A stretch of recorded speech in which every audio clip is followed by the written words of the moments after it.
डहाणू तालुक्यातील कासा चारोटी परिसरात बेकायदेशीर मद्याची वाहतूक करणाऱ्या कारचा वाहतूक शाखेचे हवालदार रणजित वसावा यांनी तब्बल 10 किलोमीटर पाठलाग केल्याची धक्कादायक घटना घडली। या थरारक पाठलागामुळे काही काळ परिसरात भीतीचे वातावरण निर्माण झाले असून भरधाव वेगानं पळणाऱ्या कारने 4 ते 5 दुचाकींना धडक दिल्याने अनेक जण जखमी झाले।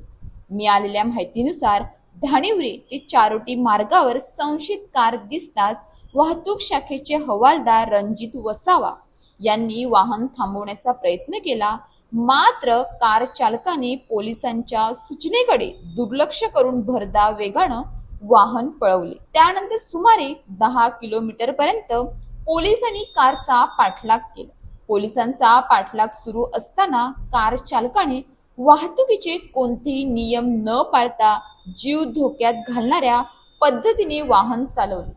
या दरम्यान रस्त्यावरून जाणाऱ्या 4 ते 5 दुचाकींना कारची जोरदार धडक बसली। या अपघातात अनेक जण जखमी झाल्याची माहिती समोर आली असून जखमींना उपचारासाठी जवळच्या रुग्णालयात हलवण्यात आल्याचे समजते।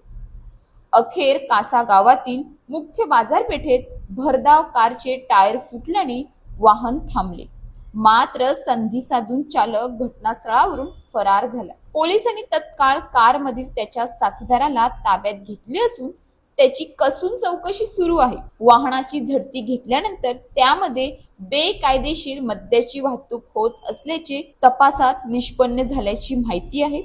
या घटनेनंतर काही काळ कासा पोलीस ठाण्यात तणावाचे वातावरण निर्माण झाले।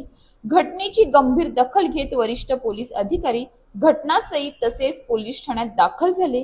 त्यांनी संपूर्ण घटनेची सखोल चौकशी करून या प्रकरणात कोणीही दोषी आढळल्यास त्यांच्यावर कायद्यानुसार कठोर कारवाई करण्यात येईल असे स्पष्ट आश्वासन दिल्यानंतर परिस्थिती नियंत्रणात आली। बेकायदेशीर धंद्यांना आळा घालण्यासाठी पोलिसांची कारवाई जितकी महत्त्वाची आहे, तितकेच अशा कारवाया दरम्यान सर्वसामान्य नागरिकांच्या जीविताची सुरक्षितता ही सर्वोच्च प्राधान्याने जपली गेली पाहिजे। या संपूर्ण प्रकरणाची निपक्ष चौकशी करून दोषींवर कठोर कारवाई होणे ही जनतेची अपेक्षा आहे।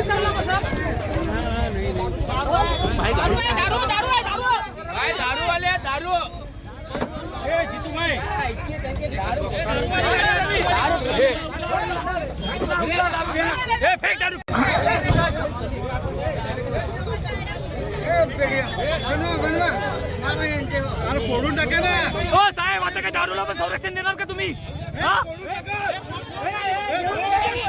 फोड पोलिसांना दारू द्यायला त्याची आता काय वाट। अशाच ताज्या बातम्यांसाठी आमच्या न्यूज पोलीस रिपोर्टर चॅनलला लगेच सबस्क्राईब करा आणि बेल आयकॉन दाबायला विसरू नका।